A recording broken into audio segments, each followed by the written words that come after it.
Hello everyone and once again welcome to WSQ Tech. Myself Umar Taskin. Guys, in this particular video हम लोग बात करने वाले हैं कि आखिर ये SEM क्या होता है, यानी कि सर्च इंजन मार्केटिंग क्या होती है और किस तरीके से ये SEO से अलग है।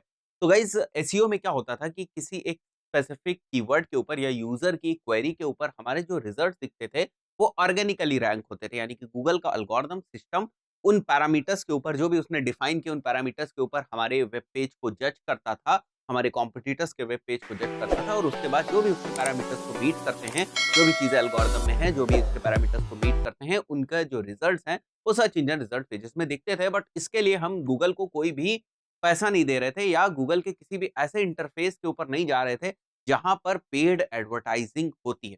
वो सारी चीज़ें क्या थी? वो सारी चीज़ें ऑर्गेनिक थी, फ्री थी। बस आपको एफर्ट्स कहाँ पे लगाने थे? आपको एफर्ट्स लगाने थे सिंपल लैंग्वेज में गूगल की गाइडलाइंस को फॉलो करने के लिए। अब गूगल की गाइडलाइंस अलग-अलग तरीके से थी कि ऑन पेज एसईओ के लिए क्या-क्या करना चाहिए आपको, ऑफ पेज एसईओ के लिए क्या-क्या करना चाहिए आपको, टेक्निकल एसईओ के लिए क्या-क्या करना चाहिए। ऐसे लगभग 200 फैक्टर्स हैं, जो गूगल बताता है कि हमने ये 200 फैक्टर्स आपको बता रखे हैं। अगर आप इन 200 फैक्टर्स को प्रॉपर्ली फॉलो करते हैं और इन सारी चीज़ों को आप जो जेन्युइन तरीके हैं, उन तरीकों से करते हैं, जो भी आप टेक्निक्स यूज़ करना चाहते हैं एसईओ के पॉइंट ऑफ व्यू से, तो डेफिनिटली स्लोली स्लोली आपकी वेबसाइट जो है वो रैंक करना स्टार्ट कर देगी। बट हमेशा ऐसा नहीं होता है। आप हमेशा ये नहीं चाहोगे कि आपकी वेबसाइट को रैंक करने में कुछ टाइम लगे। फॉर एग्जांपल आपकी ई-कॉमर्स वेबसाइट है। अब आप ये नहीं चाहते हो कि ई-कॉमर्स वेबसाइट को हम रैंक कराना शुरू करें। भाई मैं ऑनलाइन बैग्स बेचता हूँ, मैं चाहता हूँ एक यूज़र की जो क्वेरी है, ये क्वेरी है, यूज़र की क्वेरी है ऑनलाइन बैग्स और इसके ऊपर जो है हमारी वेबसाइट रैंक करे। आपने नई वेबसाइट बनाई तो आपकी वेबसाइट को अगर नई वेबसाइट है तो रैंक कराना है, तो फिर टाइम लगेगा। अगर हम एसईओ करेंगे, जैसे हम लोगों ने बात करी थी कि एसईओ में बेसिकली थोड़ा-सा टाइम लगता है। वहीं पर जैसे एक और एग्ज़ाम्पल हम लोग मान के चलते हैं कि ऑनलाइन बैग्स की मैं बात कर रहा हूँ, बैग्स आप बेच रहे हो ₹1000 का। आप ₹1000 का बैग बेच रहे हो, थोड़ा-सा इसको बिज़नेसमैन के पॉइंट ऑफ व्यू से समझने की कोशिश करिए, बिज़नेस के पॉइंट ऑफ व्यू से समझने की कोशिश करिए। ₹1000 का आप बेच रहे हो और ये आपको फॉर एग्ज़ाम्पल मैं मान के चलता हूँ कि इसके ऊपर जो आपको प्रॉफ़िट हो रहा है, एक बैग को बेचने के लिए वो हो रहा है आपका ₹300 का। ₹300 का प्रॉफ़िट हो रहा है जब आप ₹1000 का एक बैग बेचते हो। तो मैं मान सकता हूँ कि इसके ऊपर कि अगर एक 1000 के बैग को बेचने के लिए मुझे ऐड में ₹50 भी खर्च करने पड़ रहे हैं या ₹100 भी खर्च करने पड़ रहे हैं, तो मुझे प्रॉब्लम नहीं होनी चाहिए, क्योंकि तब भी मैं 200 से ₹250 का जो प्रॉफ़िट है वो बचा लूँगा। ठीक है? एसईओ में क्या होगा कि ये ₹300 का आपका पूरे का पूरा प्रॉफिट हो जाएगा, क्योंकि आपका जो यूज़र आपकी वेबसाइट के ऊपर आया वो ऑर्गेनिकली आया और ऑर्गेनिकली आने के बाद वो आपके माल को खरीदता है, आपके जो भी प्रोडक्ट आपने रख रखा है अपनी वेबसाइट के ऊपर उसको खरीदता है। तो ये वाला जो इनिशियल इन्वेस्टमेंट है, ऐड के फॉर्म में जो आपका इन्वेस्टमेंट होता है वो बेसिकली बच जाता है और यहाँ पर आपका ऐड के फॉर्म में इन्वेस्टमेंट हो जाता है। बट बिज़नेसमैन के पॉइंट ऑफ व्यू से, बिज़नेस के पॉइंट ऑफ व्यू से ये भी बुरा नहीं है, क्योंकि हम वेट करें उस चीज़ के लिए, उससे अच्छा है कि आज ही कुछ ना कुछ हम प्रॉफिट लेना शुरू कर दें। इसलिए जो है सर्च इंजन मार्केटिंग भी यूज़ होती है। हम नहीं वेट कर सकते कि भाई मेरे को 3 महीना लगेगा, 4 महीना लगेगा, और 3 महीने, 4 महीना तो मैंने जैसे आपको बताया, ये डिपेंड करता है कि आप की वेबसाइट किस टाइप की है और किस तरीके से आप उसको रैंक करना चाहते हैं, किस निश में हैं आप और वो निश कितनी कॉम्पिटिटिव है। जैसे अगर आप बहुत ज़्यादा कॉम्पिटिटिव निश पे हैं, जहाँ पर बहुत ज़्यादा लोग ट्राई कर रहे हैं एसईओ के थ्रू रैंक करने के लिए, इन दैट केस आपको थोड़ा-सा टाइम ज़्यादा लग सकता है। अगर निश उतनी कॉम्पिटिटिव नहीं है, आपकी फील्ड उतनी कॉम्पिटिटिव नहीं है, आपकी वेबसाइट जिस निश में वो इतनी कॉम्पिटिटिव नहीं है, इन दैट केस थोड़ा-सा आप अर्ली भी जो है एसईओ करके जो है रैंकिंग्स अचीव कर सकते हैं।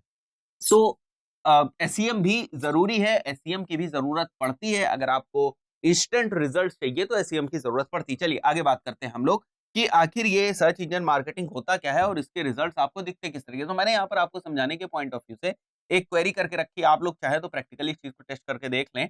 आपके पास मोबाइल हो या सिस्टम हो, जिस पे भी चाहें। तो यहाँ पर मैंने जैसे गूगल में क्वेरी कर रखी है बीटेक एडमिशन्स 2020, तो मुझे बहुत सारे रिजल्ट दिखते हैं। उसमें मैंने देखा, यहाँ पर आप देखो, ये ऐड करके यहाँ पर ये जो 4 रिजल्ट्स आपको दिख रहा है, पेज को स्क्रॉल करेंगे, नीचे जाएँगे, तो नीचे भी आपको 3-4 रिजल्ट्स दिखाई देंगे। हो सकता है कभी यहाँ पर 3 दिखाई देते हैं, नीचे 4 दिखाई देते हैं, कभी यहाँ पर 4 दिखाई देते हैं, नीचे 3 दिखाई देते हैं, ये सारी चीज़ें होती हैं। तो ये जो आपको ऐड दिख रहा है, ये ऑर्गेनिक रिजल्ट्स नहीं है, ये पेड रिजल्ट। ये जो कैंपेन्स हैं, ठीक है? इनको हम लोग गूगल एड्स में बहुत डिटेल में समझते हैं। ये जो आपको एड्स यहाँ दिख रहे हैं, किसी कैंपेन के थ्रू हैं, जो गूगल एड्स के ऊपर जाके बनाता है एडवर्टाइज़र, और उसके बेसिस पर फिर यहाँ पर आप देखते हो ये रिजल्ट आपको दिखाई देते हैं। तो सर्च इंजन रिजल्ट पेजेस पे फिर से सर्च इंजन रिजल्ट पेजेस पे गाइस 2 तरीके के रिजल्ट्स हमें दिखाई देते हैं। एक होते हैं हमारे ऑर्गेनिक रिजल्ट, जिनके लिए हमें गूगल एड्स पे जाके कोई कैंपेन नहीं बनाना है, जिसके लिए हम आसान शब्दों में समझे तो ये कह सकते हैं कि गूगल को कोई पैसा नहीं देना है, ठीक है? अब ये बंदा भी पैसा देता है, ये बंदा भी पैसा दे रहा है, ये बंदा भी पैसा दे रहा है, किसके ऐड ऊपर आएँगे, किसके ऐड नीचे आएँगे, कौन कहाँ पे रैंक करेगा, ठीक है? ये सारी चीज़ें फिर गूगल एड्स का जो सिस्टम है, वो डिसाइड करता है, वहाँ पर बिडिंग होती है, आप होते हो, आपके कॉम्पिटिटर होते हैं, that is something very complex process, वो पूरी एक कॉम्प्लेक्स प्रोसेस है। तो गूगल एड्स में अगर आपको इंटरेस्ट है, तो उसके लिए मैंने फ्री प्लेलिस्ट बना रखी है, आप उससे बहुत कुछ सीख सकते हैं और गूगल एड्स के ऊपर कैंपेन रन करना सीख सकते हैं। चलिए और बात करते हैं हम लोग, ये तो ये हो गया कि भाई दिखते किस तरीके से हैं और उसके बाद जैसे मैंने आपको बताया कि SEO is basically a time taking process and it depends on the niche in which you are working, उसके हिसाब से वो टाइम लेगा, right? It can be from 3 months to 6 months और even more than 6 months in some cases. Then SEM gives you instant result, जैसे मैंने अभी e commerce वाला जो एग्जांपल लिया था उससे ये बात जस्टिफाई होती है। Source of constant traffic on website, ये बड़ी इंटरेस्टिंग चीज है। SEM is basically source of constant traffic, मतलब अगर ये आपकी वेबसाइट है तो यहाँ पर अगर आपको कॉन्टिन्यूअस ट्रैफिक चाहिए, इन दैट केस आपको एसईएम की तरफ जाना पड़ेगा, क्योंकि यहाँ पर आप पेड कैंपेन चलाते हो, जब तक आपके पेड कैंपेन चलते रहेंगे तब तक आपकी वेबसाइट के ऊपर ट्रैफिक आता रहेगा। आप बोलो कि भाई एसईओ में भी तो ये हो सकता है, गाइस एसईओ में भी हो सकता है, बट एसईओ के एल्गोरिदम्स और अपडेट्स इतनी ज्यादा आती हैं कि कई बार ऐसा होता है कि अगर आपका पेज आज पहली पोजीशन पे रैंक कर रहा है तो कल वो तीसरी पोजीशन पे, मतलब तीसरे पेज पे चला जाएगा। हम ये माने कि आज हमारा जो वेब पेज है या वेबसाइट है वो पहले पेज पे रैंक हो रही है, कोई एल्गोरिदम अपडेट आई, ठीक है, उसके बाद हमारी वेबसाइट जो है वो तीसरे पेज पे चली गई। तो ये सारे फ्लक्चुएशंस एसईओ में रहते हैं, बट ओवरऑल अगर एवरेज परफॉर्मेंस आप एसईओ की देखें, एक एनुअल ईयर को मान लो, एक टाइम फ्रेम को ले रहे हैं, उसमें एवरेज परफॉर्मेंस देखें तो अच्छी रहती है। बट फिर भी हमें कांस्टेंट ट्रैफिक अगर चाहिए, हमें रेगुलर ट्रैफिक चाहिए, लगातार ट्रैफिक चाहिए, then we can go for SEM, that is search engine marketing. अब जो चौथा पॉइंट है that is flexibility of running ads, sponsored ads whenever you want, ये भी बड़ी इंटरेस्टिंग चीज है।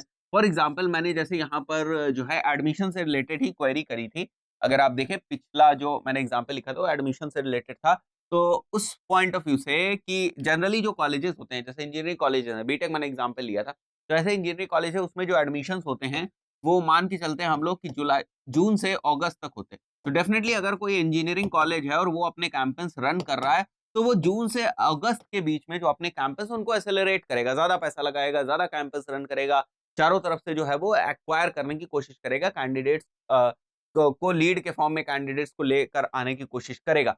तो अब वो एडमिशन दिसंबर में तो होते नहीं है, तो दिसंबर में तो उसको जो है मार्केटिंग की ज़रूरत है नहीं, सर्च इंजन मार्केटिंग की ज़रूरत है नहीं। कि इस वक़्त अगर लीड आएँगी भी तो कन्वर्ट नहीं होंगे, फिर हम नेक्स्ट सेशन में देखेंगे, अगले साल देखेंगे हम लोग क्या है।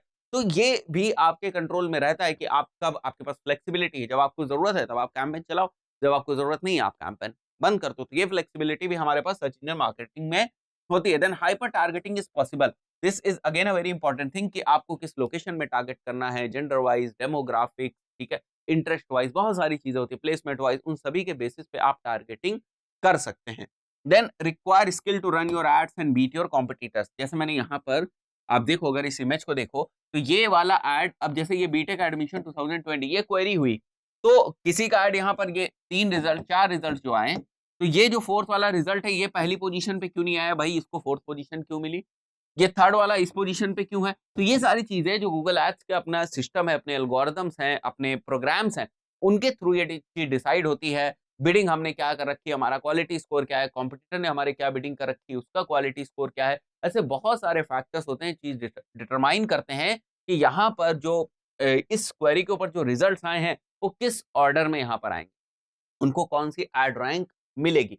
तो ये सारी जो चीजें हैं भाई, आप भी चाहोगे कि आपको ऊपर जो है एड रैंक मिले, पैसा भी आप पर क्लिक कम देना चाहोगे, तो ये सारी चीजें ना इतनी भी आसान नहीं है। अगर आप बिल्कुल बिगिनर है, अगर आप बिल्कुल बिगिनर है तो इतनी भी आसान नहीं है। तो हमेशा आपको इस पर्टिकुलर केस में कुछ स्किल्स की, कुछ अच्छी स्किल्स की जरूरत पड़ेगी, ताकि आप बड़ी आसानी से जो आपके कॉम्पिटिटर्स हैं उनको आप बीट कर सके। तो गाइज ये होता है हमारा सर्च इंजन मार्केटिंग। बेसिक तौर पे ये होता है कि भाई कुछ स्पेसिफिक कीवर्ड्स को टारगेट करके हम अपने कैंपेन्स को रन करते हैं, और हम चाहते हैं कि हमारे जो एड्स है वो उन स्पेसिफिक कीवर्ड्स के ऊपर दिखें, और जब कभी भी हमारा कोई एड ट्रिगर होगा और उसके ऊपर क्लिक आएगा तो हम कुछ अमाउंट पे कर सकते हैं पर क्लिक। जैसे मैंने कहा कि अगर मेरे ऐड के ऊपर क्लिक आएगा तो मैं 10 रुपए जो है पर क्लिक पे कर सकता हूँ। तो ये इस तरीके से इस सिस्टम के थ्रू ये सर्च इंजन मार्केटिंग चलती है। और इसको गूगल के लिए हम किस प्लेटफॉर्म से रन करते हैं, बेसिकली गूगल एड्स से हम रन करते हैं। और भी तरीके के एड्स होते हैं जो हम गूगल एड्स के थ्रू रन करते हैं, जैसे यूट्यूब ऐड हो गया, डिस्प्ले ऐड हो गया। बट स्पेसिफिकली क्योंकि हम लोग सर्च इंजन ऑप्टिमाइजेशन की बात करी थी हम लोगों ने लास्ट वीडियो में, उस वीडियो में हम सर्च इंजन मार्केटिंग की बात कर रहे हैं, तो हम गूगल के सर्च एड्स की बेसिकली बात करें। तो अगर आपको ये एड्स रन करने हैं तो आप गूगल के सर्च एड्स के थ्रू आप इन एड्स को रन कर सकते हो। जैसे मैंने बताया, मैंने प्लेलिस्ट ऑलरेडी बना रखी है, तो काफ़ी कुछ अगर आप सर्च ऐड के बारे में और डिटेल में सीखना चाहते हैं तो फिर आप उस प्लेलिस्ट को फॉलो कर सकते हैं। दोस्तों इस पर्टिकुलर वीडियो में इतना ही, मिलता है नेक्स्ट वीडियो में, टिल देन गुड बाय।